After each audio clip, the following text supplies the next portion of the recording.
Ο νεοέλληνας πρώτον μισεί το διάβασμα. Το μισεί. Και αυτό έχει ως συνέπεια την αποβλάκωση.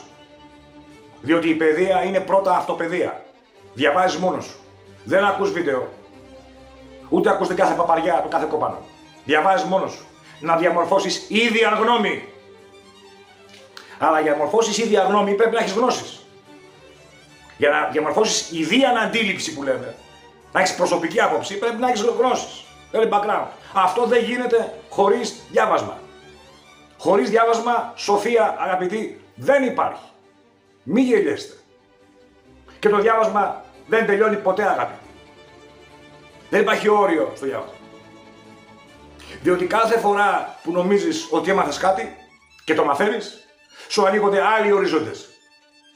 Τεραστίων ωκεανών αγνίας.